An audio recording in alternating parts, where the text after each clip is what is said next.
Hello and very warm welcome to this special podcast series called Digital Mandate, organized by B2B, the Founder Media. This is one of the podcast series where we host senior industry leaders from across the industry, be it BFSI, technology, manufacturing, and whatever you name it. Our idea is to understand how these senior industry leaders are working, how they are using technology, and how it is helping them, and bring some element of uniqueness to you. And today I'm very proud to let you know that I'm joined by Mr. Srinivasan Balraj, who is the Vice President, National Head, Information Security, Audit and Compliance at Muthoot Fincorp. Muthoot is an organization which is providing lot of NBFC and finance service across the country. Mr. Balraj, thank you so much for taking out time for this podcast series. My pleasure. You are somebody who has almost spent around 2 decades as a information security person, working across different ladder and organizations. If I have to ask you in the beginning, for many of the people, cybersecurity, information security, audit is something when you hear, there is some fear in the mind. That's right. Across the organization. So, how do we address that? This fear should not remain with either with the board, with the lower level employee, and this auditing, security, information security should become an integral part of any organization. Yes. So thank you for setting the context here. I agree that has been the mindset all while, right? The cybersecurity guys or auditors are always showstoppers. Right. They put controls, blockers for us to stop doing the business in a way which we want to. Right. So if you're driving on a highway, it's or a freeway, right? You need brakes Yes. in order to regulate your speed so you can achieve the goal in Yeah. a very controlled and efficient manner. Right. And that's where we come into picture, right? So security was a separate product altogether long back. Nowadays, it is security is by design. Right. Whatever you think through, everything is digital. That means security is very important aspect, not just for the organization, for the customers, your consumers as well. Right. Having that in the mindset, it is important to understand who your customers are, Right. where your data is, because we think at three places: data at the source, Right. data in transit, and Yeah. data at rest. Rest. So we need security at all the three layers. So whenever we go and discuss with the business, what is your security needs? They say, Right. I leave it to you. You decide which is best for the organization. But Yeah. we want the business to run without any issues. Right. Right. So when you introduce any new controls or requirements into a system, they want that to run behind the scenes. Right. They want that to be intrusive rather than saying that, okay, I don't put me another layer of authentication Right. or a username and password. Let me do my business. You try to improve security Right. in the back end, which will not impact me. Right. So that is the kind of talks we have with the management. Yeah. And overall, as a company, when you look at, right, you need to understand what is your company's risk appetite, Absolutely. right, and risk tolerance level. That determines how we want to operate the organization. Right. I agree, we cannot remediate all the risk. Right. We cannot make it zero. Yes. But Absolutely. what is your acceptable risk for organization? Right. So if I can have 5% accept tolerance level, or can I have 10% tolerance level? That determines how much security I need to implement. Yes. So it's all top-down approach, right? You are absolutely right. I mean, from a security perspective, there is no silver bullet per se. And you rightly said that it depends what is the tolerance level that you can actually maintain. And that will also depend on the kind of insurance you have, the kind of risk that you can take. Now, let me ask you, what we are observing across the world, that there are regulation comings. You already have, I mean, regulation body like RBI, NSE, BSE, and other bodies which has put in place regulation in place, and you have to follow. And most of those are like for any NBFC or BFSA organization, those are like a Bible to them. They follow, they stick to it. But these days, the government is also bringing, especially from an information security perspective, now we had digital data protection bill in place, and most likely will have the guideline also out, and the organization will start implementing some of them. What are the new things you are observing in view of the regulation, the government involvement of in this space? Yeah. See, the government regulations are more proactive in Right. nature. Right. Earlier, it was a different scenario, Yes. but nowadays, looking at the international Hmm. trends Hmm. across industries, across platforms, Right. we are trying to be even more proactive. Hmm. With cyber incidents happening across the world, Right. we are trying to see what is the pattern of incidents, how we can regulate our industries, Right. Right. BFSI segment and Hmm. NBFCs, Hmm. so we can move forward. Right. Recently, we have introduced, like RBI has introduced SBOM, it's called as Right. Software Bill of Materials. Yes. Yes. So any vendor whom you approach, Hmm. maintain a proper inventory of assets, Right. and then you periodically review that to ensure you are having a very controlled environment to run your show. Right. This is one new introduction. Hmm. Another one is on the encryption, right? So you will have your Aadhaar card, PAN Right. card details. It's exposed Hmm. wherever you go, right? Right. It's all about an Aadhaar card number. It's not about a person who is sitting there. It's about a Right. number. Yes. It's all Yes. about number games, Yeah, right? absolutely. So we ensure there is a lot of controls around that as well. Right. Masking, Hmm. encrypting the data at Right. all locations, Right. wherever you see. Uh, And nowadays, we all talk about cloud, AI, yes. Yes. quantum computing, Yes. Yes. etc. Right? Hmm. So in that space as well. So if we had quantum computing before 5 years, Right. we might have found the COVID vaccine within a span of 6 months to 1 year, Right. Right. right? Right. But it took 3 years time because Yes. the computing speed is Hmm. very high in quantum computing. Right. If you want to make a 10 calculation Right. Right. in 5 minutes, quantum computing can do it in 5 seconds. Yes. Yes. So Absolutely. that is the Hmm. speed of work we are looking at. Right. So Right. given that importance, regulators know that there's a Hmm. lot of risk which is foreseen. Right. Regulators, when they give us a guidelines, it is a guideline and direction. Right. It's up to the organization to decide Hmm. what is it we perceive from that, what is good for the organization, Right. Right. not breaching the RBI guidelines. Yes, yes, yes, yes. So they're You happy. you very rightly mentioned, especially the quantum part, and I was thinking to come to that because what really happened in the information security space, most of your things currently is based on cryptography or hashography or other modern way of encrypting information. Right. And when you have, let's say, the quantum in a real sense, that means the possibilities of decrypting those things will become possibly visible truth Yes. in near sense. Are you witnessing any kind of newer trend within the information security community on this particular topic? How you people, as a technologist who are into infosec space, how are you approaching to the quantum? Yeah. See, quantum also goes hand in hand with your generative AI Right. and machine learning, right? Mhm.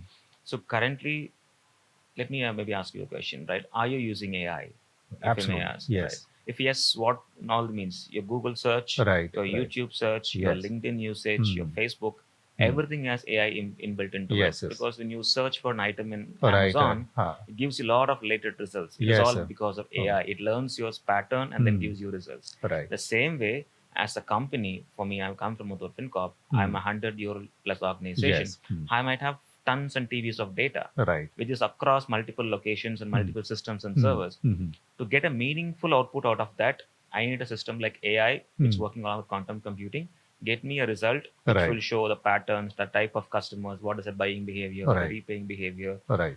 where are they coming from, what is the credit scores. Hmm. So that can be my enabler to tap that spaces where I'm not making business or All right. new areas, right? Yes. So companies are starting to develop their own generative AI models Mhm. within the organization with their data and come up with some patterns. Right. Right. So Right. if I give that AI model to my core banking application or my core Go lending application, Right. that will be a challenge because if you see at any banks or NBFCs, the critical application will be in n-1 factor. Right. Right. Right. Right. Absolutely. Availability is very important to me. Yes. If my application is down for more than 10 seconds or 1 minute, Right. RBI will ask me questions. Absolutely. Right? I have to Absolutely. answerable to them. Yes. Yes. So Yes. I'll do a test and modeling of the data within my organization in my other segments. Mhm. Once it's successful, I'll try to replicate that into my external customer facing applications. too. Right. Right. That is how we kind of look at the trend. Right. And security is again by Yeah. design. By design itself, and it should never be an afterthought. It should be an integral part of Yes. your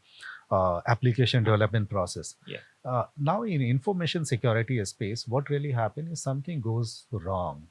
We always have auditor, people come, people actually look at your Yes. actually what really went wrong, how things were there. As somebody who is into this space, what are the new things you're observing in terms of the auditing or in terms of ensuring that at least the bare minimum information security level is managed in an organization? Yeah.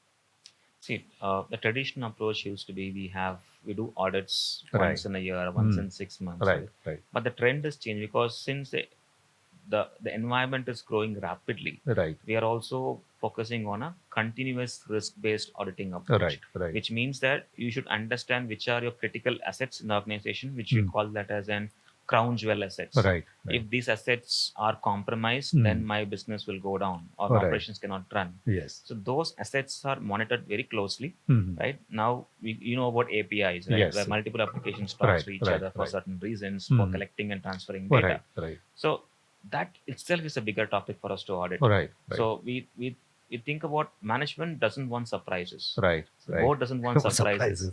They want, if something is going wrong, let us be aware. Let's see what we can do to control that risk Right. and ensure we are managing the risk in a long period of time. It's all ends up in three things: Yes. people, process, Manner. technology. Yes, yes. Any risk, right? Yeah. So it's about investing of people. You might have a manual control, but Right. you need to implement an automated control so Right. you can try to avoid the manual errors. Right. For that, security controls plays a bigger pattern. Right. We used to do VAPT, vulnerability assessment, penetration testing.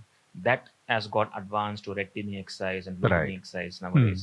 So you invite a third party vendor. So this is my environment. Come and do a test of my environment. Right. Show me a report where I'm going wrong. You might have heard about bug bounties. Yes, yes. So there are freelancers in the market. Right, right. So they say your website, your application is carrying these risks. I've identified through my tools. Right. So if you can fix it, it's up to you, right? So then we see if it's a legitimate issue which I identified. Right. We are happy to serve him, right? Right, Bring right. him on board, Right. understand with him, rather than defending and firefighting with them. It's, Yes, it's not right. going to be the solution, right? Absolutely. Invite him for discussion, see what Yes. has happened. Is really something in nature of issue is bothering us? Yes. We'll work with him and fix it. Absolutely. Right. And So it that should be brings a open lot of culture. value. Yes, yes, absolutely. Earlier you touched upon the API and what we are observing as if the API has become a real banking. I mean, everything is around API. Yes. Now, as somebody who is into the security space, and there are a lot of product application and API has become an integral part of your existence for a bank, especially Yes. because you are dealing with multiple different players. So Yes. there could be a car, like a platform provider, you could be a bank, then there could be a merchant, a lot of other things. Correct. How do you ensure that the security of the API network and whatever the API you are connecting is to the paramount level? And if something goes wrong at that point of level, because in some of the cases you might have observed that something went because someone else Yes, API or something were compromised it, compromised, and since you were part of the entire chain, you were also impacted. We have seen in majority of the cases actually in the past. Mhm. How do you ensure that you block certain thing at your level? If something goes somewhere at a haywire, you are not really impacted in a very bad way. Yeah. So this is where you mentioned about the chain factor, Right. The supply chain environment. Yes. The third parties and the vendors, what we have in place. Earlier, a company of this scale might Right. not have a lot of internet exposure Right. 10 years ago. Mhm. But now we have a lot of vendors being onboarded for certain important activities of the bank. Right. And on for the NBFCs too. So where we want to call data from multiple sources, Right. kind of massage the data, get Yes. a good information and do right. It's like a brain, like neural network. Yes. You know which part doesn't connect to which part, who is calling whom, where you Right, get right. data from. That's Yeah. a very complex environment. yes. So maintaining an inventory of APIs Right. and to understand who is the owner, who Right. is consuming data, who is providing data, Right. whether the data channel is encrypted or not, Mhm. and what is the session time mode.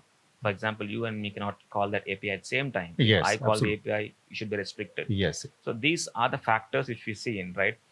Whenever a business is trying to onboard an API environment, we ensure it doesn't bypass the security department. Right. That is maintained now. Right. So once only we do a VAPT and give a clearance from the security department or Right. CISO function, Yes. then the VAPT, the API goes live. Right. So then we do periodic monitoring Mhm. and ensure the correctness and completeness is maintained. Right. So, and when you also exit from a vendor, Mhm. are you able to retrieve data from the vendor environment and keep it in your environment? Yes. So Yes. that's Absolutely. very important. Before I let you go, let me ask you, what are the couple of things from an information security perspective, audit perspective, that you see there are some new changes happening and it might have some real impact down the line? Yeah. See, traditional risk means an audit model, right? Right. Where we usually send out an audit announcement, define the scope, Right. schedule opening meeting, do discussions, Right. interviews, Right. and then review evidences, submit a report. It will still continue. Right. But which factor of data can be automated? My Hmm. evidence collection, Hmm. can I automate that? So I Right. can focus on my quality work of audit rather Right. than following up with people asking Yes. for evidences. That can be kind Right. of automated through AI and other machine learning developing models. So I can do continuous auditing. Right. For example, I will not look at only 10% of sample. Right. I can do 100% sampling with Yes. the AI models. Yes. So that will give me a result. It will say focus on these areas. Hmm. But the important factor is the decision making should be with the auditor, not Absolutely. with the AI model. Absolutely. Right. Absolutely. So I they think are it will able be. to. Yeah, They are I think able it to will give be. us. Well, Yeah, it will yeah. be. Mr. Balraj, thank you so much for taking our time for this podcast. Thank you so much. It's my pleasure. Nice meeting you.